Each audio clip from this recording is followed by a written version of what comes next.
Warning disclaimer: this story is a work of fiction created for entertainment purposes only. Any resemblance to actual persons, events, or situations is purely coincidental. The narrative explores emotional and dramatic themes intended for mature audiences. It is not meant to encourage, promote, or glorify harmful behavior, infidelity, or manipulation. Instead, the purpose of the story is to highlight human emotions, vulnerabilities, and life lessons through fictional storytelling. Reader discretion is advised. I still remember the exact moment those words slipped into my life. Once you try, it will fit just right. They sounded so simple, almost harmless, yet they would go on to haunt me in ways I could never have imagined. At the time, I didn't see the danger hidden behind the softness of the voice that carried them. I was too distracted by my own emptiness, too desperate to feel something different from the dull ache that had become my everyday reality. Life had grown heavy on me. I was stuck in a routine that left little room for joy: wake up, drag myself to work, come home to silence, and fall asleep with the same restless thoughts circling in my head. My marriage had long slipped into a hollow shell, where words between us were exchanged out of necessity rather than love. Friends had faded, and family lived too far away to notice the loneliness that had crept into every corner of my being. I had learned to wear a mask, to smile at strangers, to pretend that I was holding myself together. But inside, I was a fractured soul, hungry for meaning, for attention, for the kind of intimacy that seemed almost mythical now. That's why when he appeared, I noticed. He didn't look extraordinary. In fact, he blended easily into the world, a face you could pass in a crowd without a second glance. But there was something in the way he spoke, in how his eyes seemed to study me, as though he could see past my practiced smile and into the cracks beneath. That first conversation was brief, almost casual, but the way he ended it left me unsettled. He leaned closer, lowering his voice as if sharing a secret meant only for me, and whispered, "Once you try, it will fit just right." I laughed awkwardly at the time, brushing it off, unsure if it was supposed to be a joke, a warning, or an invitation. But as the hours passed, those words replayed in my head, over and over, circling like a song I couldn't forget. There was a dangerous comfort in them, a suggestion that maybe what I was missing could finally be found, if only I allowed myself to try. That night, I lay awake in bed next to the man I once called the love of my life, staring at the ceiling in silence. His steady breathing beside me was a reminder of the distance that had grown between us. I wanted to nudge him, to speak, to say anything that might bridge the gap. But the words never came. Instead, I heard his voice again, the stranger's, echoing in my memory with unsettling clarity. "Once you try, it will fit just right." It was just a phrase. But somehow, it felt like a door had been cracked open, one I wasn't sure I should step through, yet couldn't stop staring at. I saw him again 2 days later. It wasn't planned, at least not on my end, but fate has a cruel way of placing temptations in your path exactly when you're most vulnerable. I had gone to the local cafe, the one I usually visited when the silence of home became too suffocating. It was a small place, tucked into the corner of Main Street, filled with the aroma of roasted beans and the quiet hum of conversations. And there he was sitting at the far end of the room, as though he had been waiting. When our eyes met, something flickered across his face, a knowing smile, almost like he had expected me. My first instinct was to look away, but my gaze lingered longer than it should have. He didn't hesitate. Within seconds, he was at my table, sliding into the seat across from me with the kind of confidence that made it impossible to say no. "Fate has good timing," he said casually, as though we were old friends catching up instead of strangers whose only exchange had been a cryptic sentence. I should have stopped him there. I should have picked up my coffee and left. But instead, I found myself drawn in. There was something disarming about the way he spoke, something that made it hard to resist listening. His tone carried no rush, no urgency, just a quiet assurance that made me lean closer without realizing it. As we talked, I was struck by how much he seemed to know, not about me specifically, but about the kind of emptiness I carried. He spoke of loneliness, as if he had worn it like a second skin, described the ache of waking up beside someone who feels 1,000 miles away, The exhaustion of pretending everything was fine when inside you were falling apart. Every word he spoke felt like a mirror held up to my life. And it terrified me. Sometimes, he said softly, you just need to try something different. Once you do, it'll feel like it was meant to be. His eyes lingered on me as he spoke, and the phrase, that same phrase, sent a shiver through me. Once you try, it will fit just right. I forced a smile, pretending not to understand, but my heart betrayed me with its quickened pace. How could someone I barely knew reach into the very core of me and tug at the parts one kept hidden? I wanted to believe it was coincidence, that he was simply charismatic, good with words. But deep down, I felt an unsettling familiarity, as though I had known him before, in another life, or perhaps in another version of myself I had long buried. When I finally stood to leave, he didn't stop me. Instead, he leaned back, his smile calm, patient, almost certain. You'll think about it, he said simply, as though the decision had already been made. And the frightening part was he wasn't wrong. That night, as I sat in the quiet of my living room, his face returned to me, not just as a stranger, but as someone who felt dangerously close to home. The following days blurred together, but his presence lingered like a shadow I couldn't shake. I tried to bury myself in routine, work, errands, chores, but no matter what I did, my mind circled back to him. The memory of his voice, the certainty in his words, haunted me. Once you try, it will fit just right. It was absurd, really, letting a stranger's promise take root in my heart. And yet, I couldn't deny the pull. I told myself it was harmless. A fleeting thought.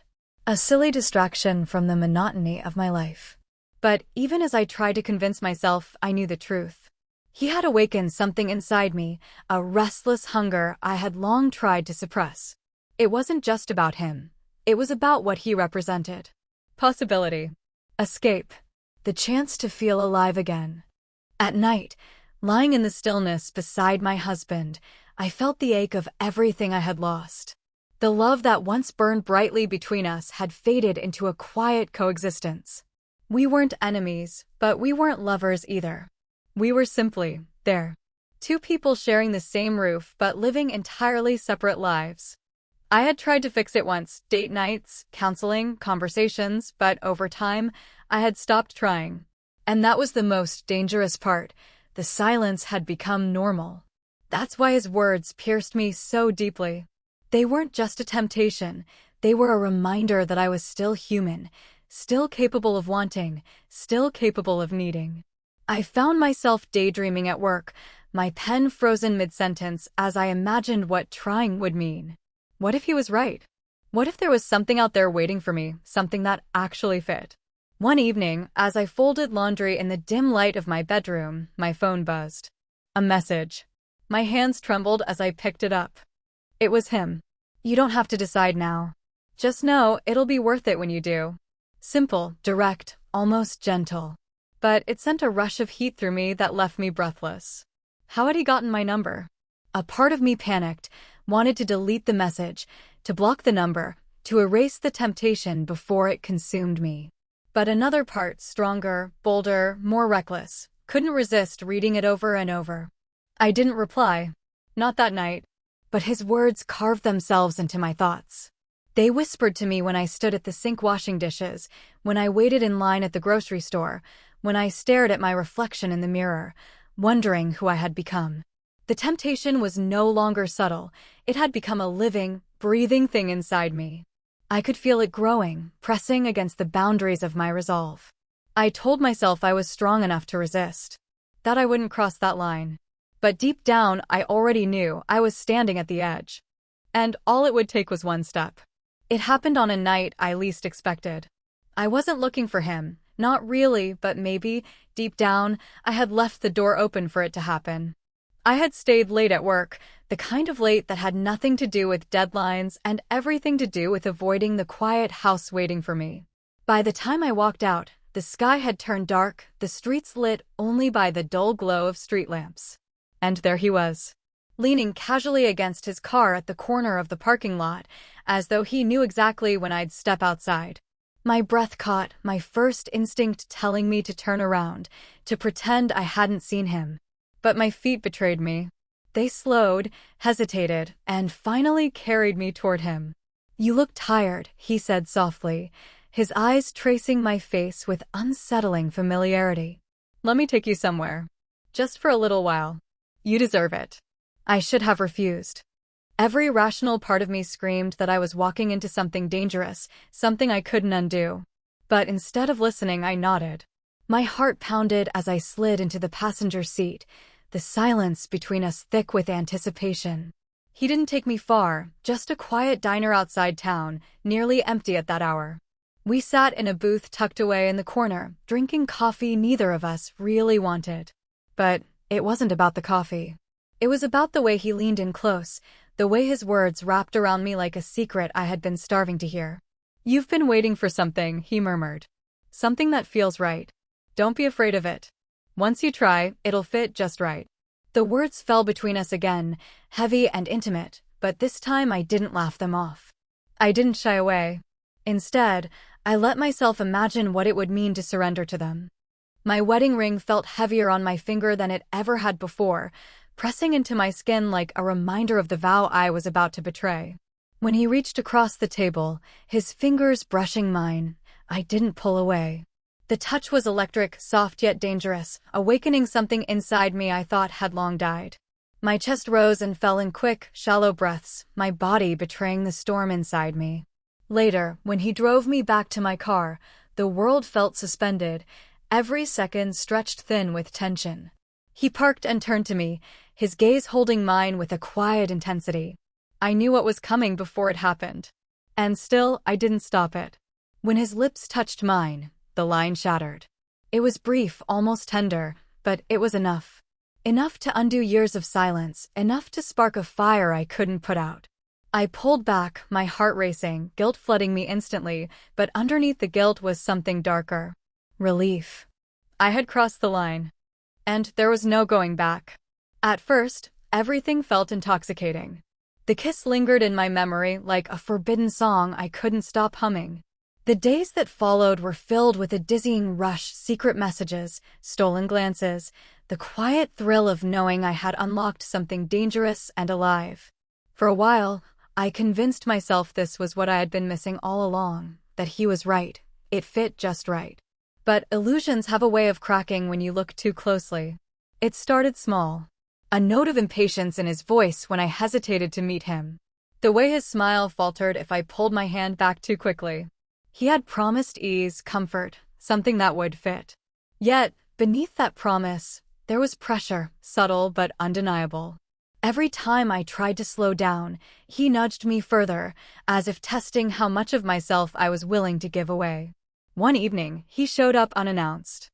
I had told him I couldn't meet, I needed to be home, to play the part of a wife holding her world together. But as I stepped out of my front door to take out the trash, there he was, standing at the edge of the driveway with that same confident smile. My heart nearly stopped. Panic surged through me. What if my husband had been home? What if a neighbor saw? "You didn't answer," he said simply, as if that excused the invasion.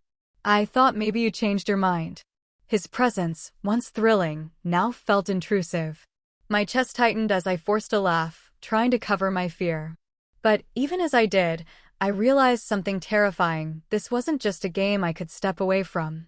He had stepped into my life, and he wasn't going to leave simply because I told him to. That night, lying in bed, I stared at the ceiling in silence. My husband slept beside me, unaware of the storm brewing inches away. The guilt pressed down on me, but so did something else, dread. The words, "Once you try, it will fit just right," no longer felt like a promise. They felt like a trap. The next time we met, the illusion shattered further. His charm hadn't disappeared, but it had sharpened into something more demanding. He spoke of us as if it were inevitable, as if my entire life outside him was just a temporary inconvenience. And when I hesitated, when I tried to explain that I wasn't ready, his eyes darkened in a way that made me shiver. "This is what you wanted," he said quietly, his tone firm, almost accusing. "Don't pretend otherwise." For the first time, I saw the shadow behind his smile. The man who had seemed so understanding, so attuned to my loneliness, now felt like someone I didn't fully recognize.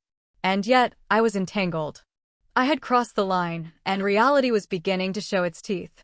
The weight of my choice settled in slowly, like fog creeping across a field, silent, suffocating, impossible to ignore once it wrapped around me. What had begun as a secret thrill now pressed down like a burden I couldn't shake. Every message, every secret meeting, every lie I told to cover my tracks chipped away at the person I thought I was. He had promised comfort, a perfect fit, but instead I found myself living in constant fear. Fear of being caught. Fear of losing control. Fear of him. Because the more I tried to create boundaries, the more he pushed against them. It wasn't just his persistence, it was his certainty. He spoke as though I belonged to him, as though my life before him was meaningless. You're not happy with him, he reminded me constantly. You don't need to pretend anymore. With me, you can finally breathe. And sometimes, I wanted to believe him. But belief came with a price. One night, after another tense dinner with my husband where silence had been our only language, I slipped away to meet him. My guilt gnawed at me, but the loneliness gnawed harder. He was waiting, as always, with that confident smirk and arms that promised warmth. I told myself I needed it, just one night of feeling alive.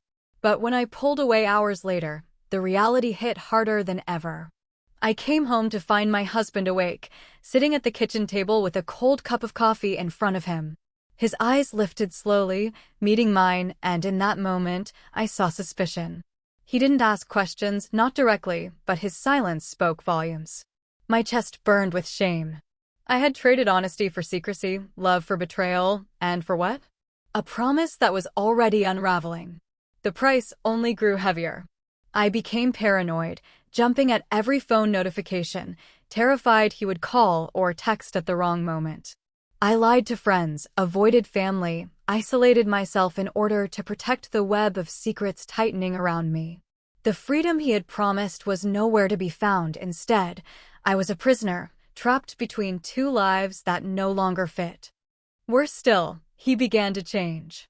His patience thinned, his demands grew sharper. If I didn't respond quickly enough, he accused me of pulling away. If I tried to create space, he reminded me of what we'd already shared, how far I had already gone. And each time, his words echoed with that same phrase, once you try, it will fit just right. But now, those words no longer comforted me. They mocked me.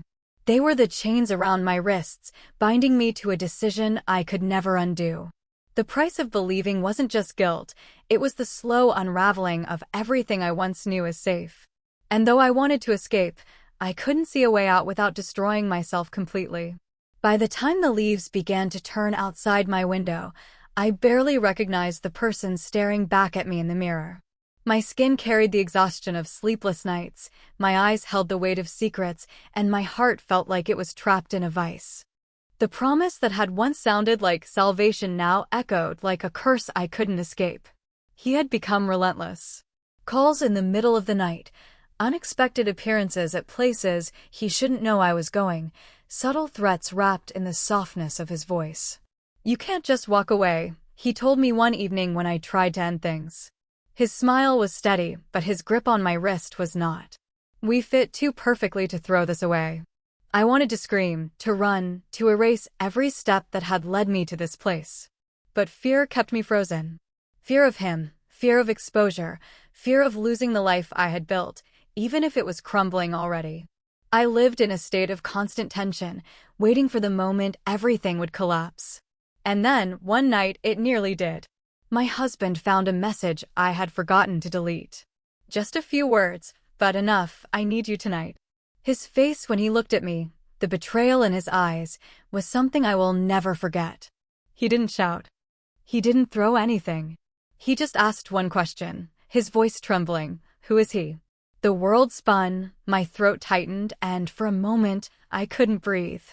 I wanted to tell the truth, to spill everything, to unburden myself, but fear silenced me. I shook my head, lied, pretended it was nothing, but the damage was already done. Trust, whatever fragments were left, was gone. That night, after he went to bed in silence, I sat alone in the dark, shaking. I had reached the edge. I could keep unraveling until I lost everything, my marriage, my sanity, my sense of self, or I could choose to break free. But breaking free wasn't simple. He had dug his claws in deep. He reminded me constantly of what we shared, of how much I had already risked. "You can't go back," he whispered over the phone when I told him I was done. "You've tried me. You belong here now." And yet, something inside me shifted. Maybe it was the look on my husband's face, maybe it was the exhaustion of living two lives, maybe it was simply survival, but for the first time, I realized that if I didn't fight, I would break down completely. So, I made a choice. Quietly, secretly, trembling with fear, I began to pull away. I blocked numbers, avoided familiar places, found excuses to stay home. Each step was terrifying, each breath a battle, but with every small act of defiance, I felt a piece of myself returning. Whether I could escape completely, I didn't know. But one thing was clear: if I didn't try, I would lose myself forever. Time has a strange way of healing, or at least softening, the sharp edges of our worst mistakes. Months had passed since I had cut off contact with him, since I had begun the painstaking process of reclaiming my life.